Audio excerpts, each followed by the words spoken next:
So, pag-usapan natin to, no? Wait lang. Isin natin itong slides natin. Share screen. Okay, yan. So, tanggalin na natin si Google. Wait lang, ayusin ko na itong ano. Ang kalat kasi ng ano, ng desktop ko eh. Ang kalat eh. Yan, okay na. Yan. So, pag-usapan natin si ano, si Wigman Jr. Wigman Jr. ang wala. Oh. Uy, palike po ng content natin. 500 tayo ngayon ha. 900 o 100 pa lang po yung like. Okay. Yun, so kamusta po mga kababayan? No, ako po si Takeru Miyamoto at welcome po dito sa Birahan PH. So mga kababayan, tulad nga na sinabi ko nga kanina, di ba? Ang usapan po talaga natin dito po sa rally ng Iglesia ni Cristo, walang politika, walang politika at walang politiko, di ba? Pero nakakatawa dito, well, si Marcoleta politiko, pero exempted naman natin yon. Pero meron pang isa dito, yung anak nga po ni Marcoleta, si Paulo. Oo. Si Wigman Jr. Ano ba? Pati yung wig, binala niya sa tatay niya, no? So, ang nakakatawa dito, no, sabi dito, okay, Representative Marcoleta, si Paulo to, ha? Di mapigilan mga panawagang magbitiw si PBBM. Oh. Siya mismo na sa rally, siya mismo nagbabanggit, pumiyok. pumiyok. Siya mismo nagbabanggit, no? Na panawagan na mag-resign si Presidente Bongbong Marcos. Di ba? Ang sabi dito, nagbigay ng reaksyon si Sagip Party List Paulo Marcoleta kaugnay sa panawagang magbitiw sa pwesto si Pangulong Ferdinand Bongbong Marcos Jr. So ano ba itong Sagip Party List, mga kababayan? Di ba? Ano ba to? Sagip Party List. Ano ba to? Party list ba talaga ito ng mga ng Iglesia ni Cristo?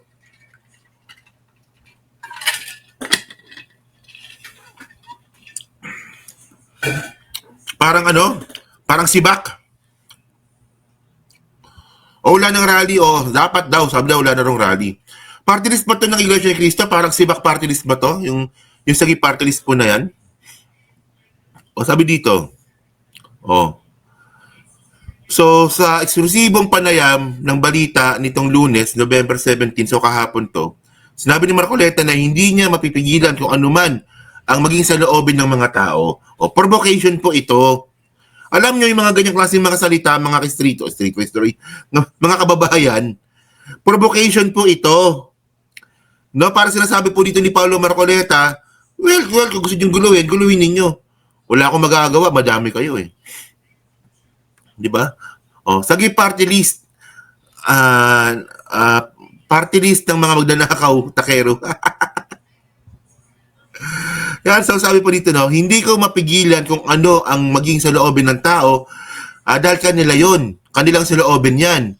Pero sa amin, pakinggan nila ang boses ng mamamayan, accountability, transparency, at justice sa ni Marcoleta. Okay. So, ito nga sinasabi nga natin, ulit natin sinasabi ito eh. Alam nyo, napaka-ironic, no? At sabihin na natin, ipokrito, no? Na sabing transparency and justice, accountability. Di ba? In the first place, mga kababayan, ito, ulit sinasabi ito eh. In the first place, mga kababayan, kung transparency lang naman yung pag-uusapan, no? Paano pag kami nanghingi ng transparency? Paano nyo ba pinipili yung mga politikong ini-endorso ninyo para sa black voting tuwing election? Kasi in the first place, no, meron silang black voting eh. Di ba? Itong Iglesia ni Cristo, merong black voting po yan. So, ibig sabihin nun, kung ano ang sinabi ng pamunuan, ito iboto ninyo. Paano ba magsalita yan? Mga kababayan kong kaanib ng Iglesia ni Cristo, kami po sa pamunuan ng Iglesia ay malugod na pinapahayag ang ating tagubilin para sa paparating na eleksyon. Iboto po natin si Jingo Estrada, si Joel Villanueva, si Chis Escudero, At na ngayon po ay nagnanakaw na po sa gobyerno natin. Ayun ang point ko. Di ba? Accountability. Accountability sinisigaw ninyo. So dapat accountable din kayo kasi nanalo yung mga inendorso ninyo. Di ba? Parang napaka-ironic naman nun, no, na inendorso nyo yan, tapos ngayon, nung nagnakaw, gusto namin ng accountability. O, teka lang muna. Di ba kayo bumoto dyan? Di ba nag-block voting kayo dyan? Di ba? Isipin nyo lang, yung block voting sana ninyo kung binigyan niyo na lang sana kay Bentulpo. At least talo si Aimee. Oh, di ba? So ngayon, mga kababayan, bukod nga po dyan, yung sinasabi nga po ni Marcoleta dito, di ba, accountability, transparency. So ang tanong dito, transparency nga.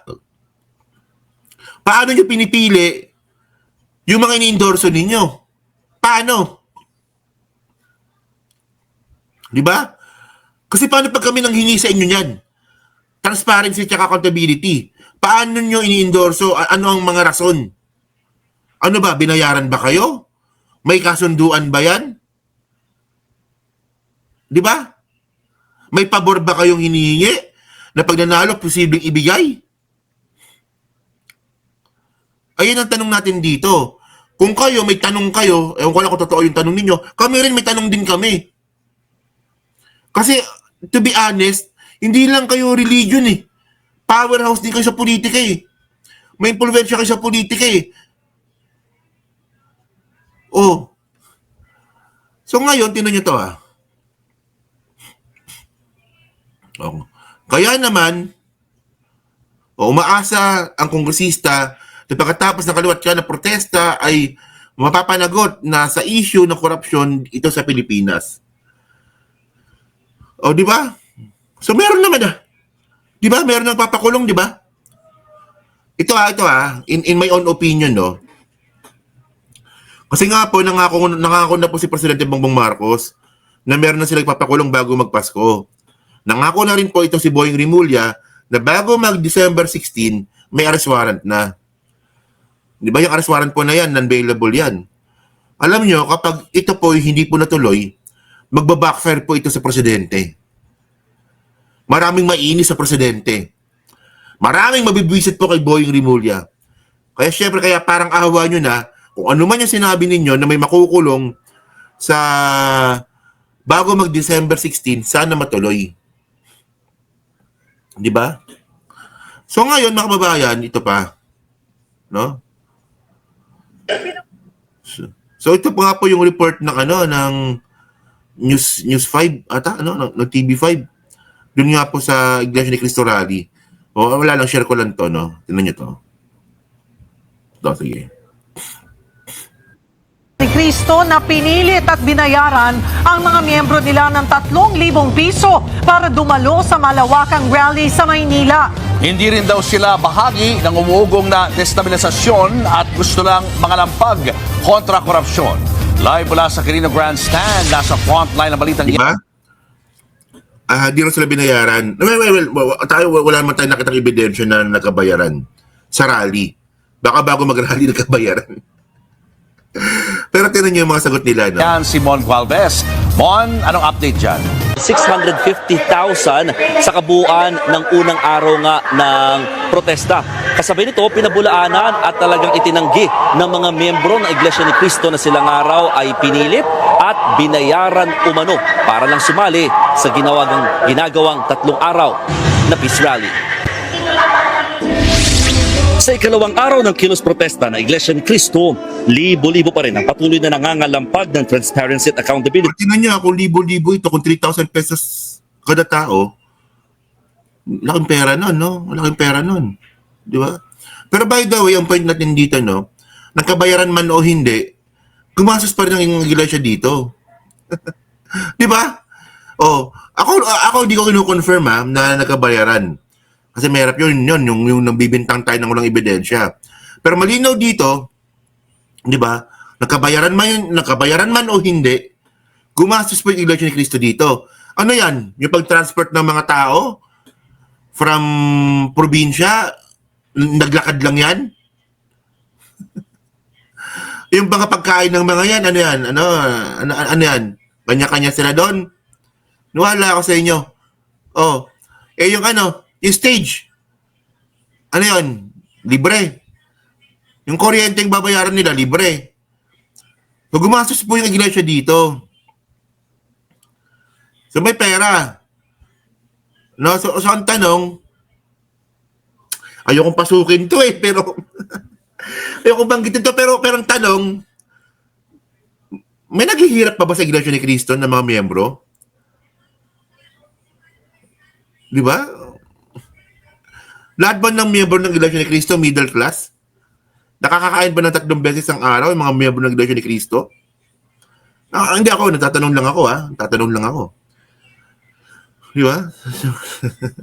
Kung yung ginastos nyo na lang sana dyan, pinamahagi ninyo sa mga mahirap